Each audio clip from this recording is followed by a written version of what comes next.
Guys, welcome to this week's podcast episode for the Financial Freedom Podcast. I'm really excited about today's guest, Jonathan Bednar. He's a CFP, he's an author, he's also a podcast host. And today he's going to be talking about his journey owning an investment firm, providing financial advice.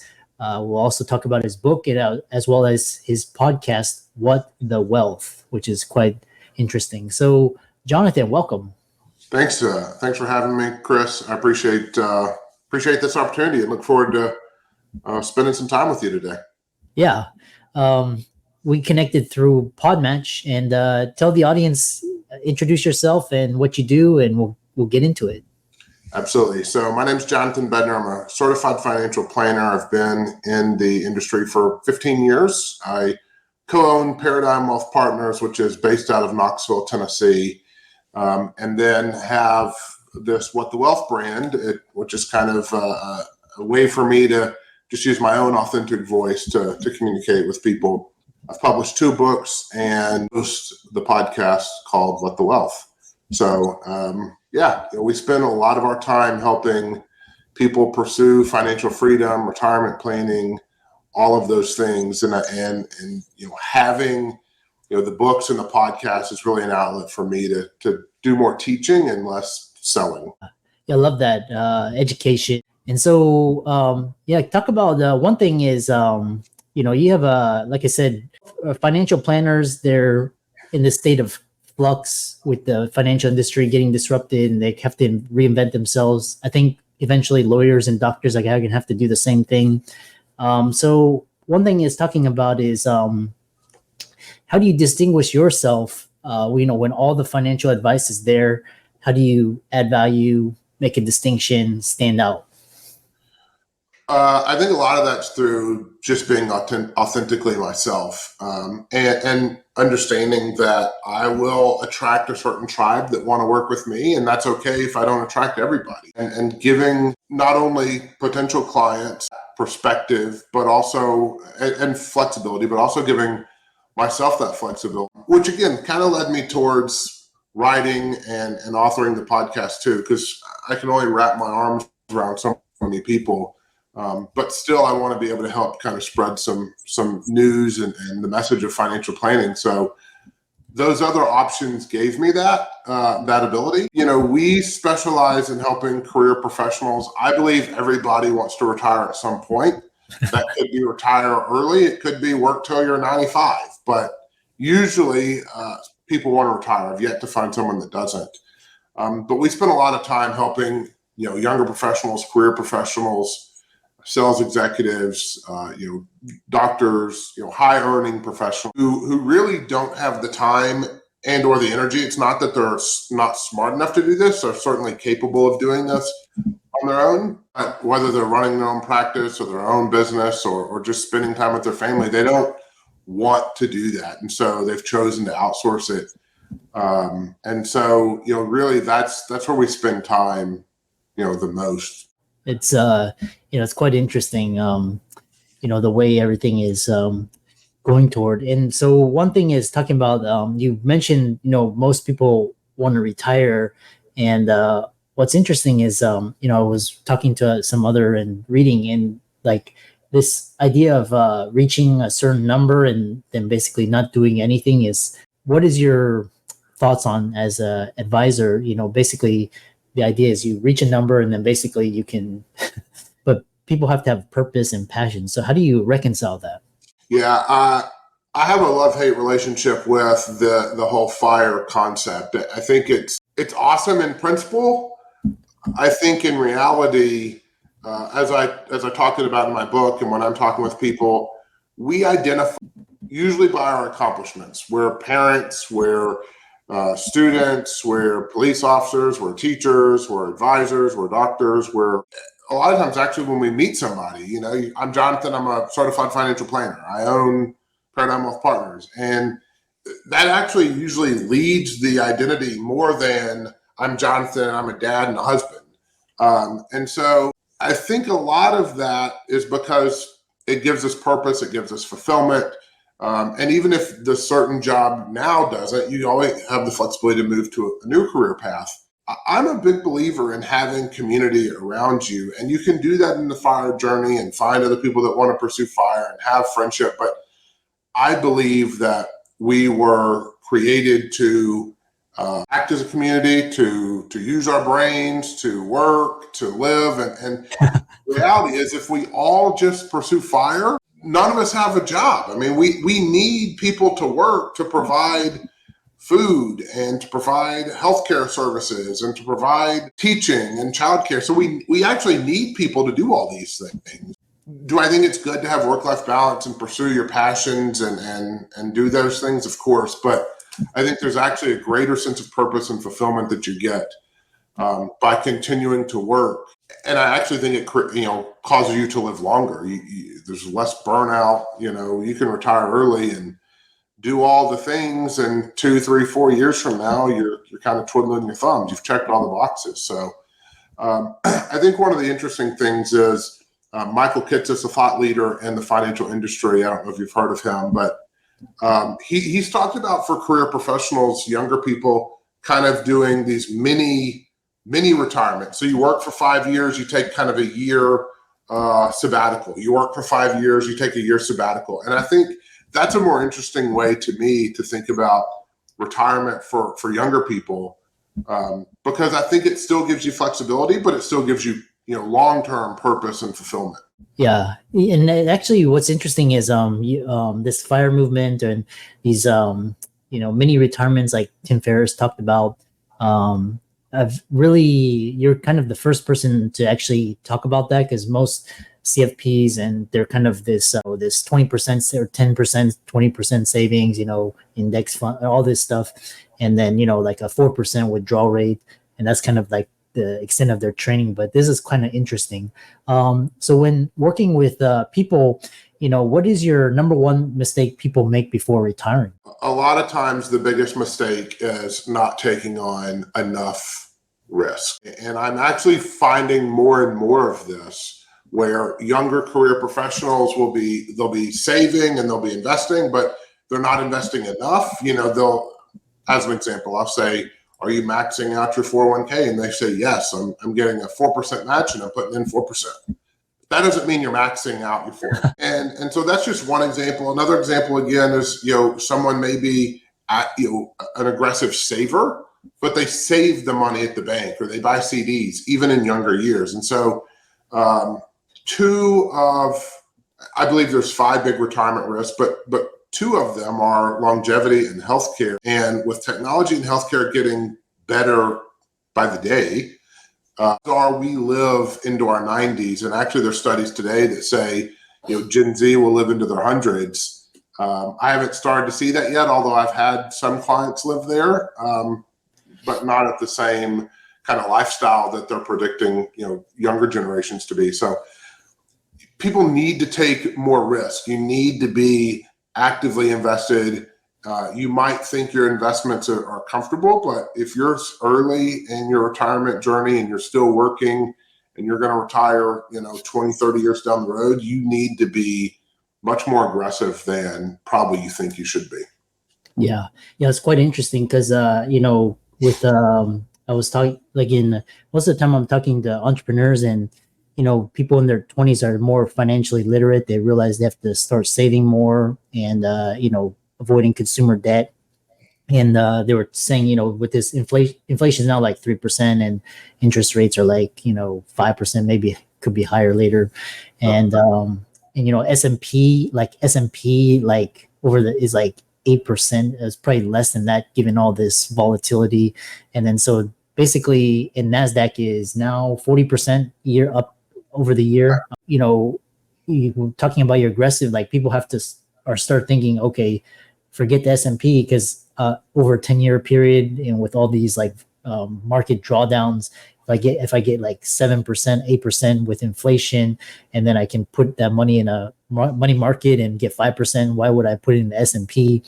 So people are starting to think about this. They're starting to think about real estate, all these also these digital assets such as Bitcoin. This is not advice, but people are starting to look into that because they want to get a better return and avoid, if the banks one day say, oh, your money's gone, we're going to be in like the banks in South America and all of that. So really interesting.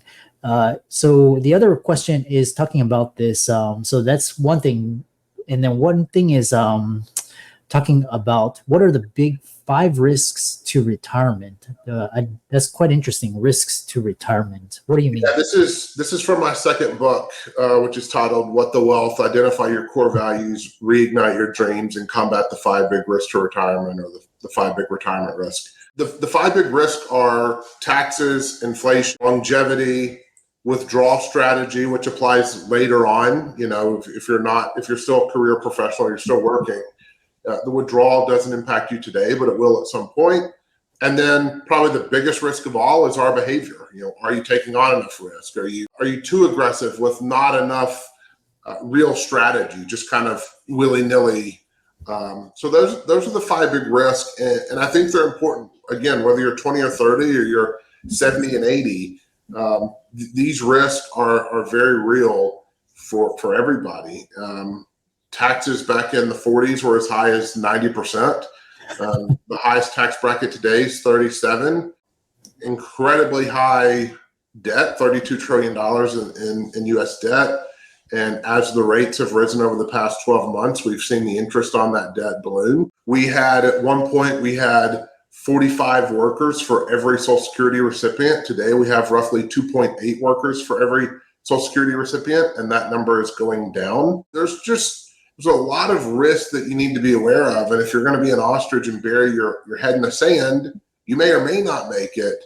And that's where I think a financial plan can really help benefit a lot of people. Having an actual, not only investment plan, how are you going to invest and how are you going to make decisions, but what if, this event happens, or what happens, prematurely lost your job or have some sort of disability. Any of these other scenarios, how do you plan for that? And so that's where I think creating this financial plan around those 5 big risks really helps build out and strengthen that foundation. Yeah.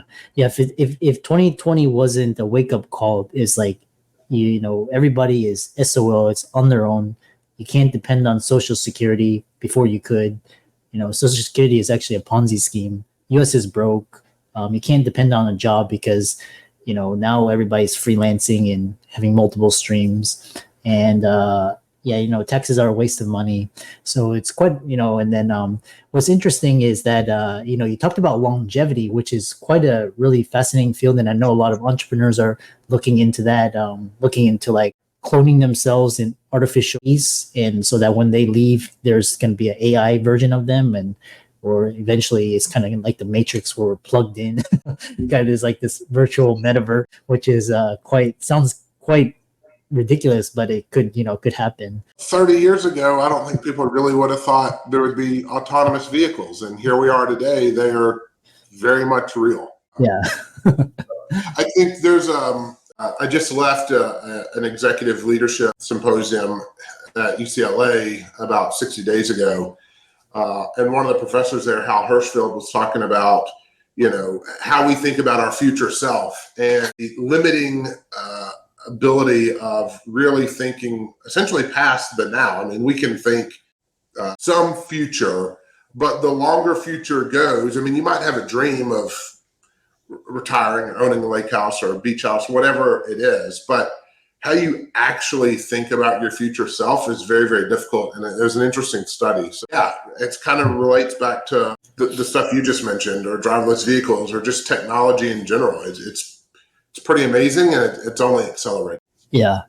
The other question I have is, since you seem to be on the kind of the cutting edge of thought leadership in terms of the CFP landscape, there's whereas essentially, with jobs going to be, let's say there's no quote job security anymore, and now there's this thing called universal basic income.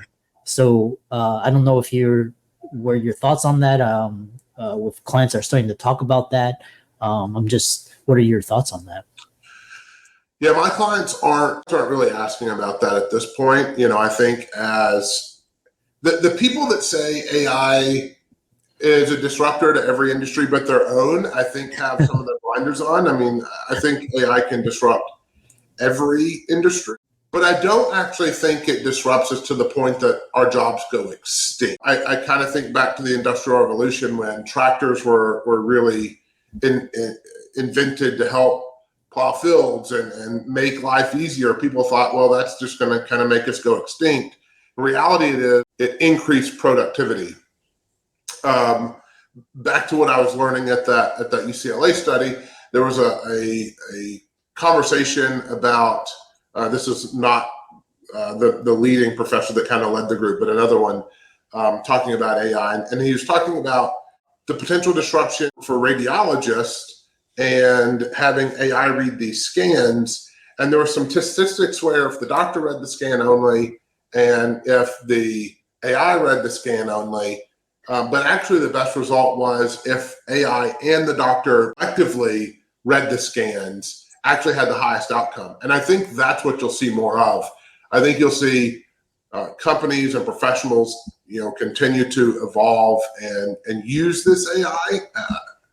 Sure, AI could probably cause some businesses to go extinct, but I think for the most part, most companies and industries will use it to their benefit and make outcomes better for even clients and users. As it relates to universal basic income, I think it's certainly a possibility. I think we've kind of seen that kind of with Social Security. Obviously, Social Security is at a higher age limit than universal basic income, which is being talked about at a lower level. There's obviously some politicians that have kind of pushed that narrative and started the conversation. I'm not saying it's not possible. It certainly is possible. I think it's still probably several years down the road, but probably potentially closer than it was prior to maybe the last year when AI really started to take hold. So I don't know if I'm qualified enough to really talk a lot about that. But it would not surprise me if it does happen at some level. How do we fund it would be the issue, because we're back to 2.8 workers for every Social Security recipient. The only way to fund, not the only way, but the major driver to shore up the Social Security shortfall is to raise taxes. Mm-hmm. You would have to raise taxes to fund universal basic income. So, I think there's a big possibility back to our debt to GDP is about 122% or so. The way to offset a lot of these problems is to raise taxes. And I think people are grossly unprepared for that. Yeah, it's quite a wake up call. There's so much, for example, with the US broke and they basically have to, this is why most currencies go to zero, is because, basically the debts get out of hand and they have to inflate and print the currency, goes to zero. Eventually there's a reset. This is why owning, real estate, gold, now people are considering, Bitcoin. These are kind of hedges against these types of events. It's quite interesting. So you mentioned you wrote a book as well. So, and you're also a podcast. So kind of tell people how they can find your work and reach out to you. You seem to be really on the cutting edge of these ideas. So you can find me on LinkedIn at J Bednar II. That stands for two. I'm the second. So J Bednar II, or just type in Jonathan Bednar. Both my books, What the Wealth, a guide for financial clarity for professionals and families, as well as What the Wealth, identify your core values, reignite your dreams, and combat the 5 big retirement risks, are both on Amazon. So you can find those there. The podcast, What the Wealth, can be found anywhere. Listen to podcasts. Those are the main 2 places. My website is you type in What the Wealth into Google, you can probably find me. Yeah, I love that. And I love that title. It's kind of like a play on words. And so for all the audience out there listening, Jonathan, for coming on the show, giving these kind of new ideas and trends, from a CFP standpoint, and all of his resources, especially his book, will be in the links in the show notes. I'm going to check that out right after this, and follow him on socials. He's on LinkedIn, YouTube, and all of those will be in the resources. So with that, thanks so much for coming on to the podcast. Absolutely.